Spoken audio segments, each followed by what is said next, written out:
Marcus Webb had spent 15 years in Marine Force reconnaissance, and every single one of those years had carved something away from him.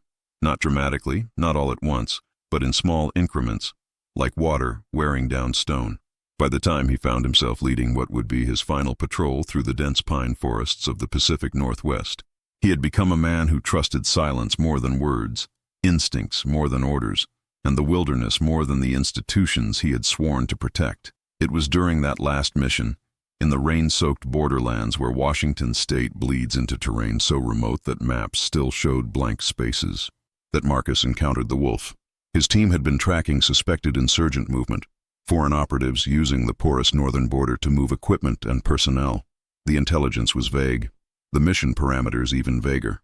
Marcus had learned to read between the lines of operational orders, and what he read in this one troubled him. Too much ambiguity, too many gaps in the chain of information. The briefing had been delivered by a captain he didn't know, flanked by civilian contractors whose credentials seemed legitimate, but whose presence felt wrong in ways Marcus couldn't articulate. They found the wolf in an illegal trap line, its hind leg mangled, eyes wild with pain and defiance. The animal had been there for days, judging by the condition of the wound and the depression in the earth where it had struggled. Marcus's team wanted to move on. Mission first, always mission first. Corporal Davidson actually said it out loud, checking his watch with the impatience of a man who wanted to complete the patrol and get back to hot food and dry clothes. But Marcus knelt in the mud beside the animal, saw something of himself in those amber eyes, and made a decision that would change everything. He freed the wolf, working against protocol, against common sense, against every tactical consideration. His men watched in silence as their sergeant, the hardest man they knew, wrapped the injured predator in his own jacket and carried it 2 miles to the extraction point. The wolf didn't struggle after the initial release.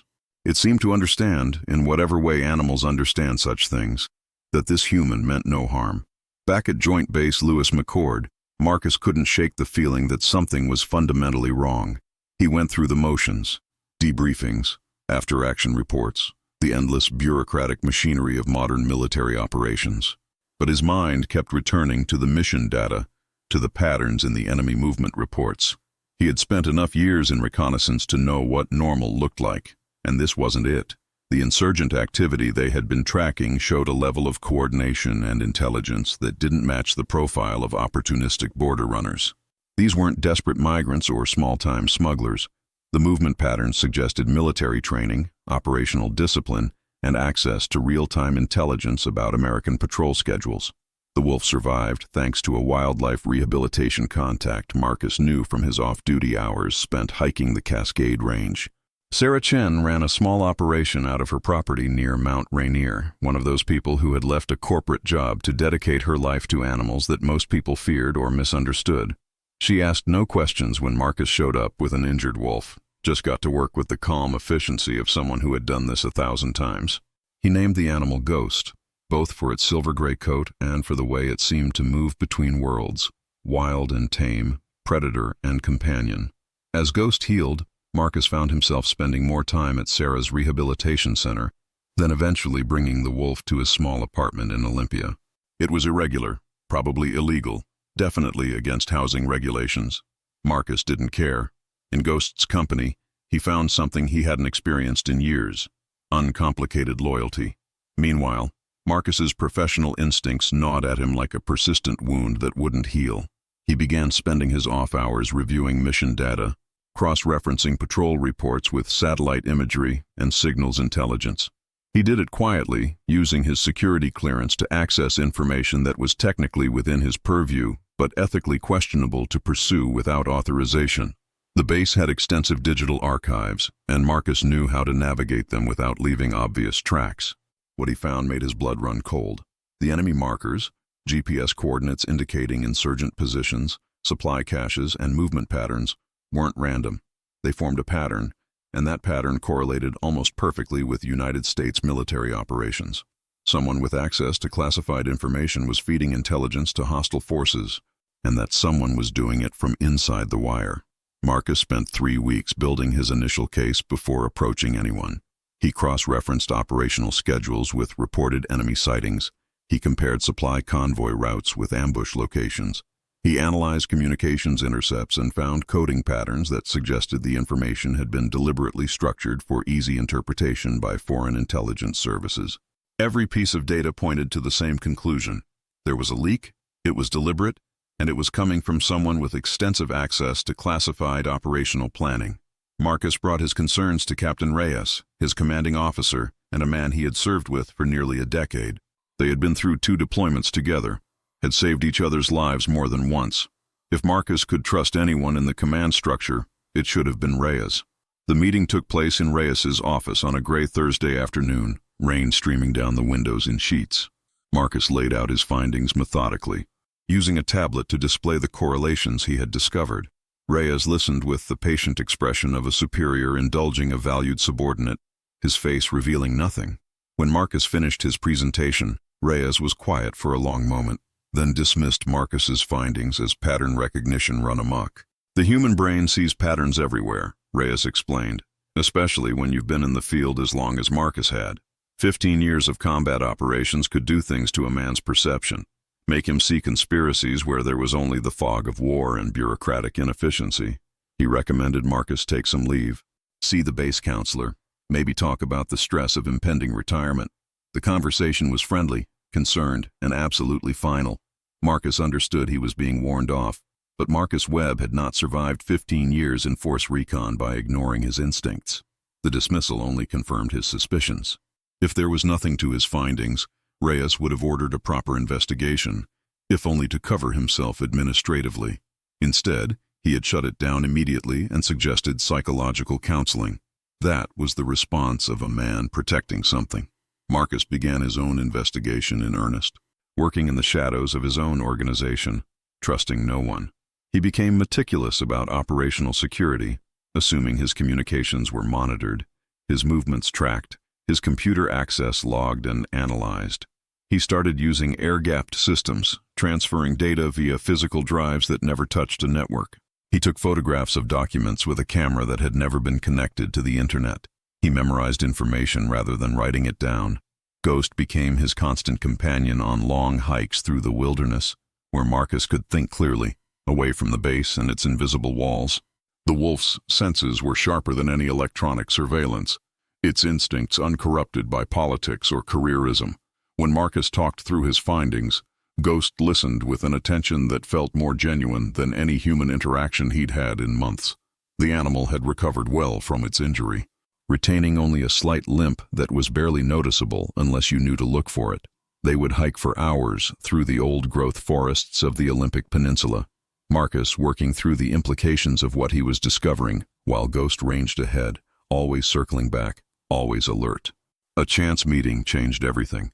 Marcus ran into Tyler Chen, an old recon buddy who had left the Corps to work for a private military contractor. They had served together in Afghanistan, had been part of the same specialized unit conducting cross-border operations that officially never happened. Chen had left the service 4 years ago, tired of the bureaucracy and attracted by the substantially higher pay offered by the private sector. They met for drinks at a dive bar in Tacoma, the kind of place where veterans gathered to remember who they used to be. The bar was called The Anchor, and it smelled like stale beer and old wood, decorated with maritime memorabilia and faded photographs of Navy ships that had been decommissioned decades ago. After his third whiskey, Chen leaned in close and spoke in the low, careful voice of a man sharing dangerous information. He didn't name names, didn't provide specifics, but he talked about operations that didn't make sense, about intelligence that seemed too good to be true, about people in uniform getting rich off black-budget programs and off-book deals. Chen spoke in the oblique language of someone who had signed non-disclosure agreements with teeth, who knew that some secrets could get you killed for sharing them. He talked about operations where the enemy seemed to know exactly where American forces would be, but somehow those operations still got classified as successes because they generated the right metrics for the right reports. He mentioned contracts worth hundreds of millions going to companies that existed only on paper, with ownership structures so complex that tracing them required forensic accountants and months of work. When Marcus pressed for details, Chen shook his head and said only this: "The best way to control an enemy is to create one yourself. Think about that, brother. Think about who benefits when the war never ends." Marcus did think about it. He thought about it constantly as he dove deeper into the data, building a picture that terrified him with its implications. He started copying files, storing encrypted backups in multiple locations, building a case with the methodical precision of a man who knew that what he was doing could get him killed, or worse, discredited and destroyed before he could expose the truth. He used sophisticated encryption, distributed storage systems, and deadman switches that would automatically release information if he failed to check in at specified intervals. The enemy markers didn't just correlate with American military operations. They traced back to specific supply shipments, training schedules, and patrol routes that originated from Joint Base Lewis McChord itself. Someone with high-level access was running an operation within the operation, and Marcus was beginning to understand why. The financial trails were complex, but traceable for someone with Marcus's training. He spent weeks following the money, using skills he had learned during counterinsurgency operations in Afghanistan, where tracking funding sources was as important as tracking personnel. The Taliban didn't run on ideology alone. They ran on money, and that money came from somewhere. Marcus had learned to follow financial networks through layers of hawala dealers, shell companies, and false flag transactions. Now he was using those same techniques to analyze American defense spending. He discovered a web of shell companies, defense contractors with mysterious ownership structures, and offshore accounts that all led back to a small group of senior officers and civilian contractors. The companies had innocuous names: Sentinel Global Solutions, Cascade Defense Technologies, Pacific Northwest Security Consultants, and their official business was providing logistics support, training services, and technical consulting to military operations. But their ownership was buried under layers of holding companies registered in Delaware, the Cayman Islands, and Luxembourg. These men had created a perfect closed loop: leak intelligence to create enemy activity, use that activity to justify increased defense spending, secure lucrative contracts for companies they secretly owned, then repeat. They were manufacturing the very threats they were being paid to counter, and American servicemen were dying to fuel their profit margins. Marcus found records of operations that had been compromised, patrols that had walked into ambushes because someone had provided the enemy with exact routes and timing. He found after-action reports that had been sanitized, casualties that had been reclassified, and investigations that had been quietly buried. The scope of the conspiracy was staggering. This wasn't a rogue operator or a single corrupt official. This was an organized network that had been operating for years, possibly decades, protected by classification protocols and the institutional inertia of the military-industrial complex. The surveillance started subtly, in ways that Marcus almost missed at first. An unmarked sedan that appeared too often near his apartment, always with different occupants but the same make and model. A random gear inspection that focused intensely on his personal electronics, with the inspector asking questions that went beyond standard security protocols. Questions from counterintelligence officers framed as routine security reviews, but feeling like interrogations, with an edge that suggested they were fishing for something specific. His mail started arriving tampered with, the envelopes showing signs of having been opened and resealed. His phone developed odd echoes and clicks during conversations. His apartment showed signs of having been entered while he was away. Nothing obvious, nothing stolen, but small things out of place that someone less observant might have missed. Marcus had spent his career learning how to move unseen through hostile territory, and now he was using those skills in his own country, on his own base. He went dark, using burner phones purchased with cash from gas stations far from his usual routes.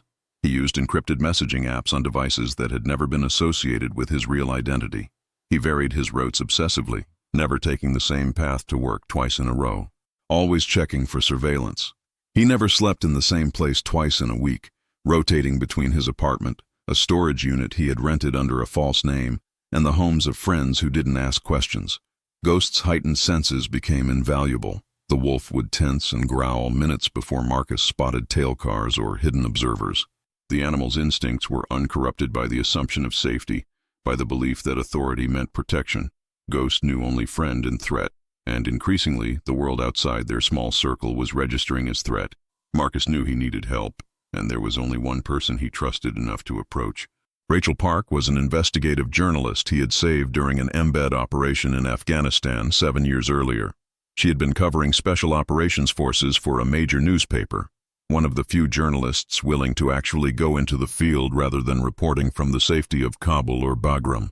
An IED had torn through their convoy in Helmand province, a massive blast that flipped 2 vehicles and killed 4 Marines instantly. Marcus had pulled her from a burning Humvee while taking shrapnel in his back and shoulder, fragments that still set off metal detectors and ached before rainstorms.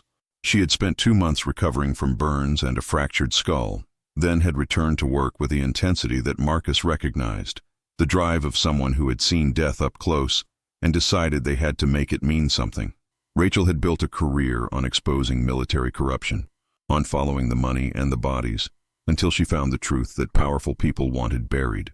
She had broken stories about contracting fraud in Iraq, about Afghan reconstruction money that disappeared into warlord accounts, about weapon systems that didn't work but kept getting funded because the right congressional districts benefited from the manufacturing contracts. When Marcus called from a payphone in a grocery store parking lot, speaking in the vague, careful language of someone who assumes every conversation is monitored, Rachel understood immediately. They arranged a meeting at a remote trailhead in the Olympic National Forest, a location where electronic surveillance would be difficult and unexpected company would be immediately obvious. The meeting took place on a cold morning in early October, mist hanging in the valleys like smoke, the mountains invisible above the clouds. Rachel arrived exactly on time, driving a rental car and carrying nothing electronic except a notebook and pen. She had learned, through hard experience, how to meet sources who had legitimate reasons to fear being identified. Marcus was waiting with Ghost, the wolf's presence both a comfort and a test. If Rachel reacted with fear or excessive concern, she wasn't the right person for what he needed to share. She barely reacted at all, just nodded at the animal and said, "So, you're the famous wolf I've been hearing about through my veteran contacts."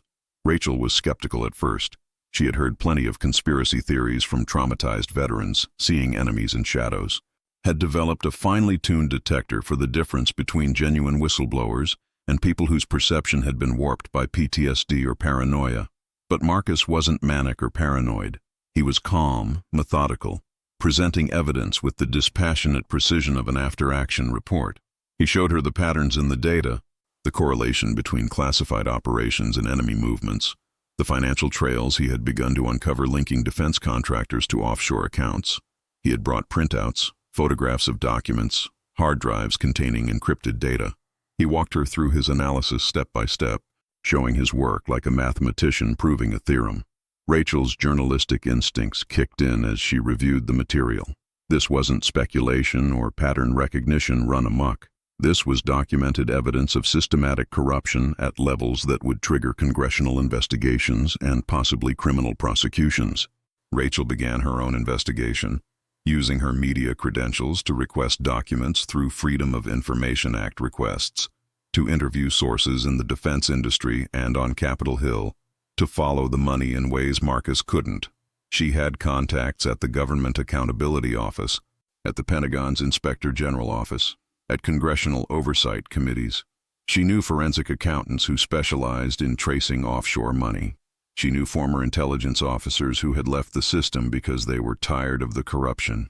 She built her own case independently, verifying Marcus's findings, adding context and additional evidence. They communicated through dead drops and encrypted messages, meeting only in person and only in locations where surveillance would be obvious. The breakthrough came when Marcus intercepted a coded message in a communication system he was monitoring. He had gained access to a classified network by cloning the credentials of a logistics officer, not hacking exactly, but exploiting the kind of casual security lapses that were endemic in large organizations. The language of the message was careful, using commercial terminology that would seem innocuous to anyone not looking for something specific. But the meaning was clear to someone who knew what to look for. There would be an exchange, a physical meeting between the source of the leak and a foreign operative. The message included coordinates and a time, encoded in a format that Marcus recognized from his intelligence training. Marcus traced the communication markers and identified a location, a remote logging road deep in the Olympic National Forest, miles from the nearest town, accessible only by four-wheel drive and local knowledge. The area had been heavily logged in the 1970s and 80s, then partially replanted, creating a landscape of second-growth forest interspersed with clear cuts in various stages of recovery. It was the kind of place where you could meet without being observed, where the nearest potential witnesses were miles away. Marcus and Ghost staked out the position for 2 days before the scheduled meeting, living on cold rations and rainwater, waiting in the kind of patient stillness that separates professionals from amateurs. They established a hide site 800 yards from the meeting location, using natural terrain features and vegetation for concealment. Marcus had a spotting scope, a camera with a telephoto lens, and a rifle, not because he planned to engage anyone, but because being unarmed in a situation like this was the kind of mistake you didn't get to learn from. When the meeting happened, Marcus photographed everything.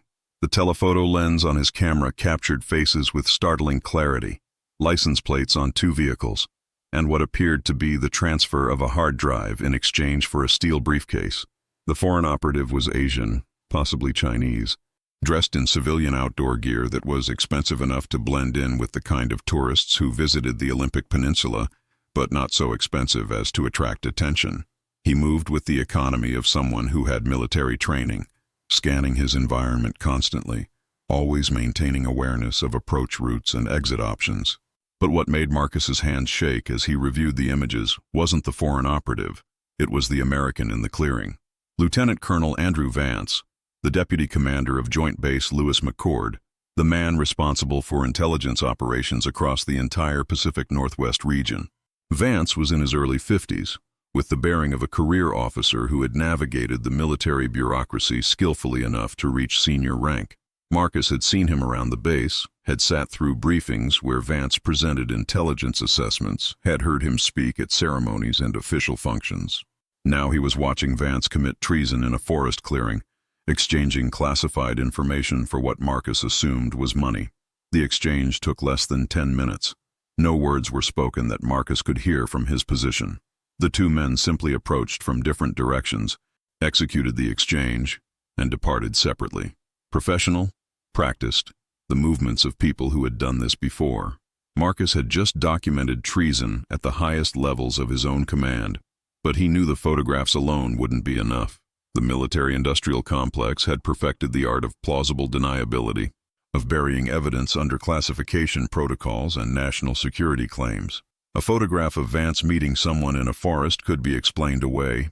Old friend, coincidental meeting, legitimate intelligence operation that was classified above Marcus's access level. Marcus needed more than proof of a meeting. He needed context, motivation, the full scope of the operation. He needed to document the entire network, to build a case so comprehensive that it couldn't be dismissed or buried. He spent the next 6 weeks building that case, working with Rachel to connect every thread. They traced Vance's connections to other officers, to defense contractors, to the shell companies that formed the financial backbone of the conspiracy. They found bank records showing suspicious transfers, emails that used coded language to discuss operations, meeting schedules that correlated with known enemy actions. They discovered that Vance wasn't the only one involved. He was part of a network that included at least 7 senior officers and more than a dozen civilian contractors. The conspiracy reached into the Pentagon, into congressional oversight committees, into the defense contractors that formed the backbone of American military capability. Marcus discovered that this operation had been running for at least 5 years, possibly longer. The conspiracy had been hidden in plain sight, camouflaged by the complexity of defense procurement and the compartmentalization of classified operations. Servicemen had died because of deliberately compromised missions. Marcus found the names, the dates, the circumstances. Lance Corporal James Mitchell, killed in an ambush outside of Kandahar when his patrol route was leaked to the Taliban. Staff Sergeant Maria Gonzalez, killed when her convoy was hit by an IED placed exactly where the enemy knew she would be. Captain David Richardson, killed along with 6 of his men when their compound was overrun by forces that had detailed maps of their defensive positions. And those were just the cases Marcus could document definitively. How many others had died because of operations that were designed not to succeed, but to create justification for continued funding? Entire operations had been designed not to accomplish military objectives, but to generate metrics that looked good in reports and justified budget increases. Marcus found planning documents that were cynical in their manipulation, operations crafted to produce enemy contact without meaningful progress, engagements designed to expend ammunition and equipment that would need to be replaced, Missions structured to demonstrate the need for the exact capabilities that the conspiring contractors happened to provide. It was war as a business model, and the business was thriving. The conspiracy reached further than Marcus had initially imagined. He found connections to congressional staffers who influenced oversight hearings, to Pentagon officials who directed contract awards, to retired generals who sat on corporate boards and used their connections to steer decisions. The network was sophisticated, compartmentalized, with most participants probably not understanding the full scope of what they were part of. That was how these things worked. Everyone had a piece, a small compromise, a decision that seemed reasonable in isolation but contributed to a larger pattern of corruption. Some people knew everything. Most knew just enough to play their part and collect their rewards. Marcus finally decided to confront Captain Reyes directly, not because he expected Reyes to help, but because he needed to know exactly where his former friend stood. He requested a private meeting, showing up at Reyes's office with a tablet containing enough evidence to trigger congressional hearings and possibly criminal prosecutions. It was a calculated risk, but Marcus needed to know if there was any chance of working within the system, any possibility that the corruption hadn't spread to everyone he had once trusted. Reyes listened in silence, his expression unreadable as Marcus laid out the evidence. When Marcus finished his presentation, there was a long moment where neither man spoke. Rain hammered against the windows. Somewhere in the building, a phone rang and went unanswered. Finally, Reyes leaned back in his chair and did something Marcus hadn't expected. He didn't deny anything. Instead, he explained, the world was more complicated than Marcus understood. Reyes said, the realities of modern warfare required operations that couldn't be publicly acknowledged, budgets that couldn't be openly debated, decisions that had to be made in spaces where traditional oversight didn't reach. The leaks weren't acts of treason. They were controlled intelligence sharing, carefully managed to manipulate enemy movements for larger strategic gains. Sometimes you had to sacrifice pawns to win the game. Sometimes soldiers died so that broader objectives could be achieved. That was the nature of war. The cost of maintaining American strategic advantages in a world where the enemies were everywhere, and the rules were different than they used to be. And the money? That was just the cost of maintaining loyal personnel, willing to operate in the gray zones where official policy couldn't reach. Officers who did this work couldn't survive on military salaries alone. They took risks that went beyond what could be publicly acknowledged. They made decisions that would destroy them if they ever became public. They deserved compensation commensurate with those risks and responsibilities. The offshore accounts, the shell companies, the defense contracts, those were just mechanisms for ensuring that the people who did the necessary dirty work were taken care of. It wasn't corruption, Reyes insisted. It was reality. It was how the world actually worked, beneath the patriotic rhetoric and official policies. Then Reyes made his offer, and Marcus realized this meeting had been anticipated, that Reyes had been prepared for this conversation. Marcus could join them, Reyes said. His skills were valuable, his discretion was proven, and his impending retirement provided a perfect opportunity for transition into the private sector where the real money was made. Marcus could share in the considerable financial rewards, could continue serving his country in ways that truly mattered, could have the kind of security that his military pension would never provide. There were positions waiting, Reyes explained. Consulting contracts worth 7 figures annually, board memberships, access to opportunities that most veterans never imagined. All Marcus had to do was walk away from this investigation, delete his files, and accept that sometimes the good of the country required moral compromises. Or he could refuse, Reyes continued, and face the consequences. A discharge under suspicious circumstances, framed as security violations that Marcus had genuinely committed in the course of his investigation. Possible criminal charges for unauthorized access to classified materials, for espionage, for providing information to journalists without authorization. A life destroyed by the very institution he had spent 15 years serving. Reyes spoke in the calm, reasonable tone of a man offering a promotion rather than delivering a threat. He seemed to genuinely believe he was being generous, providing Marcus with choices when he could have simply had him arrested. Marcus stood up without a word and walked out, knowing that he had just become a target of the same organization he had sworn to protect. He had his answer. The corruption wasn't limited to a few bad actors. It was systemic, rationalized, protected by people who had convinced themselves that their crimes were actually patriotism. There would be no working within the system, No appeal to institutional integrity, no cavalry coming to save the day. If Marcus was going to expose this, he would have to do it alone, against forces with vastly more resources and no compunction about destroying him. The response was swift and coordinated, confirming that Reyes had immediately alerted the network to Marcus's refusal. Within 48 hours, Marcus found himself under official investigation for security violations. Military police appeared at his apartment with a warrant, searching through his possessions with the thoroughness of people looking for specific things. They took his computers, his phones, his personal files. They photographed everything, documenting his life in the kind of detail that would be used to build a criminal case. His bank accounts were frozen pending investigation into possible financial improprieties. His security clearance was suspended immediately.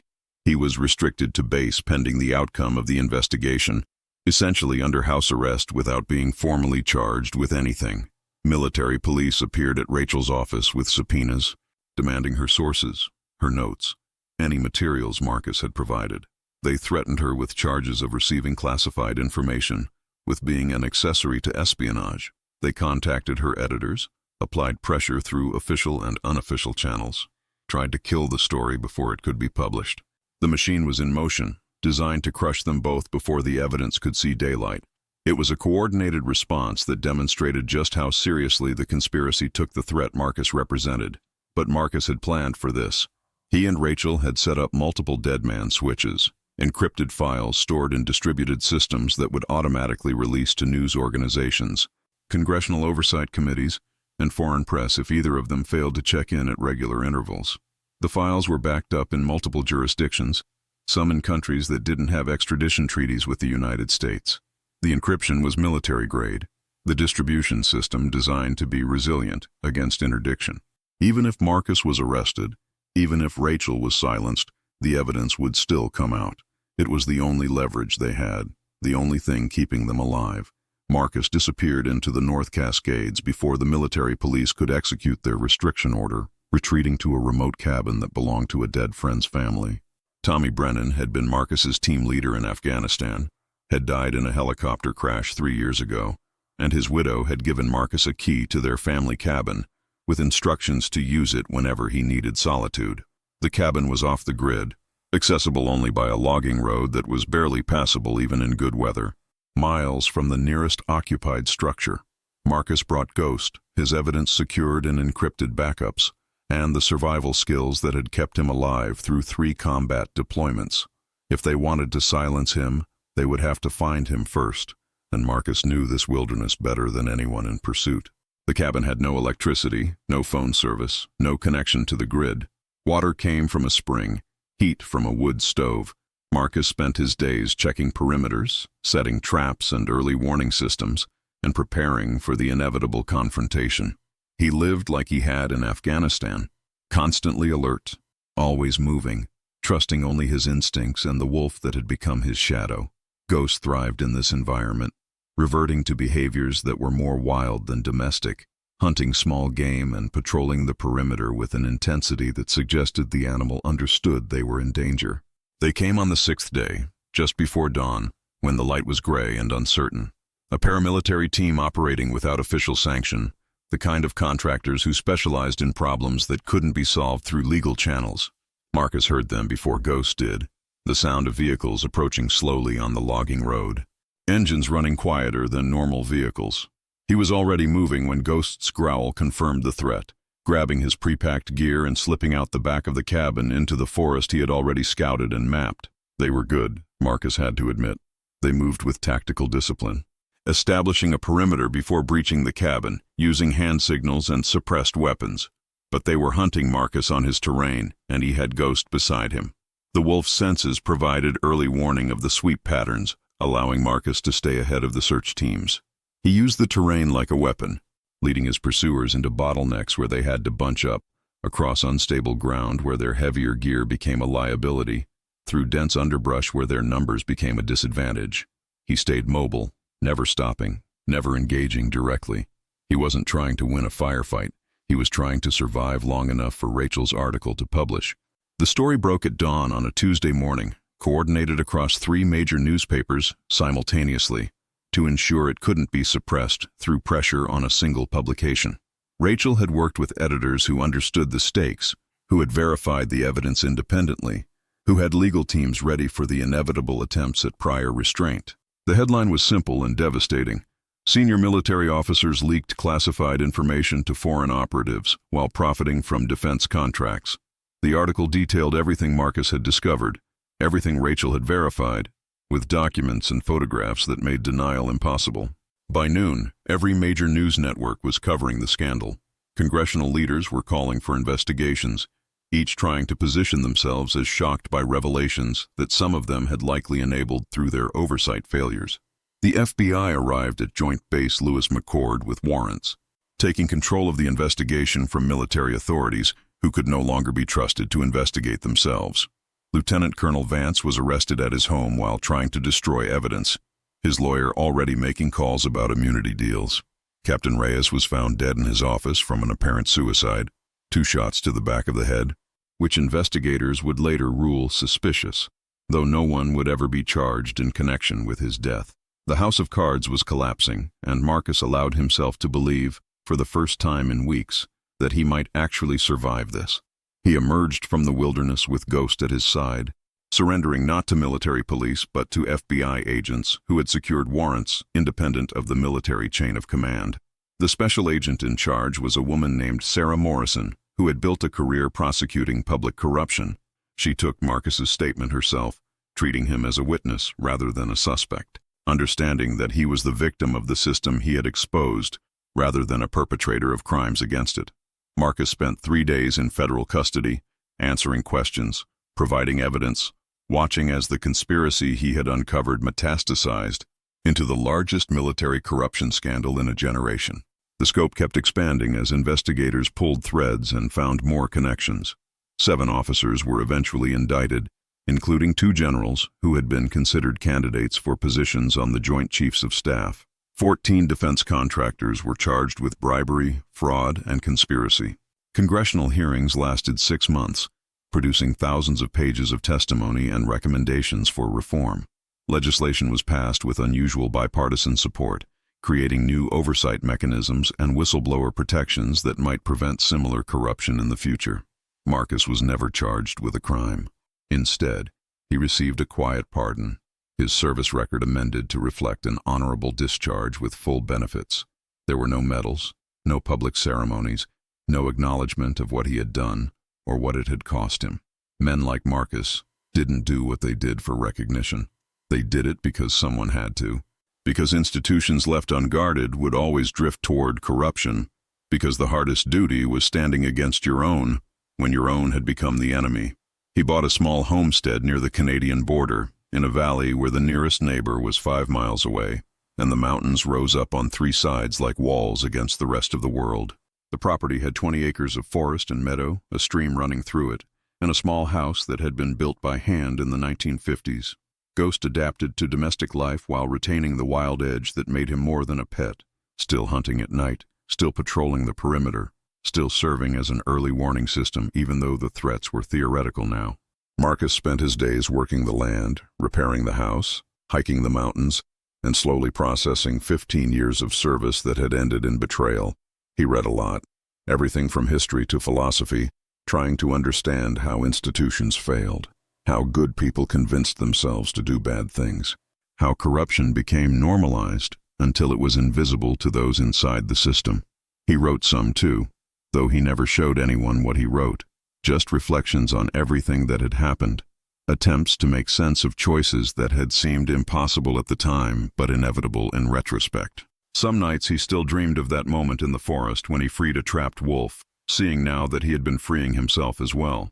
The wolf had shown him something essential, that loyalty existed outside institutions, that some bonds transcended duty and orders, that the truest form of service was to conscience rather than command. In saving Ghost, Marcus had begun the process of saving himself, of choosing the difficult right over the easy wrong, of standing for something that mattered more than career or comfort or safety. Rachel visited occasionally, still working as a journalist, still exposing corruption and holding power accountable. She had won awards for her reporting on the scandal, though she always insisted that Marcus deserved the recognition more than she did. They would sit on his porch in the evenings, drinking coffee and watching the sun set over the mountains. Not talking much because they didn't need to. They had been through something together that bonded them more securely than words ever could. Marcus stayed in touch with a few other veterans, men and women who had served with honor, and struggled with the realization that the institution they had loved was capable of profound betrayal. They formed an informal network, supporting each other through the difficult process of reconciling service with disillusionment, patriotism with clear-eyed acknowledgement of systemic failure.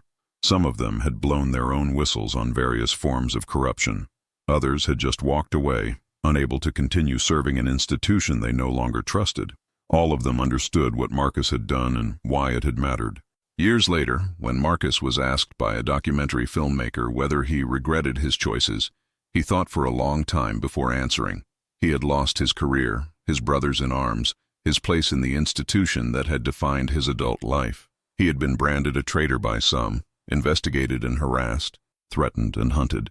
He had spent weeks living in the wilderness, uncertain whether he would survive, watching the organization he had served turn its considerable power toward destroying him.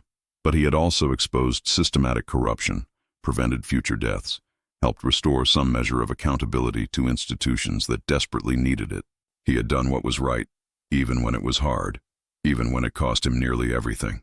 Marcus looked at the filmmaker, then at Ghost, lying beside him on the porch, gray muzzle now flecked with white, still alert but mellowed by age and security. He thought about the men who had died because of the conspiracy he had exposed, about the changes that had been implemented because of his actions, about the younger service members who might now have recourse if they discovered corruption in their own ranks. He thought about Tyler Chen's words in that Tacoma bar. The best way to control an enemy is to create one yourself. No, Marcus finally said. I don't regret it. I regret that it was necessary. I regret that the system failed badly enough to require someone like me to risk everything to expose it. I regret that good men died before I figured it out. But the choice I made, once I knew the truth, no, I'd make that same choice again.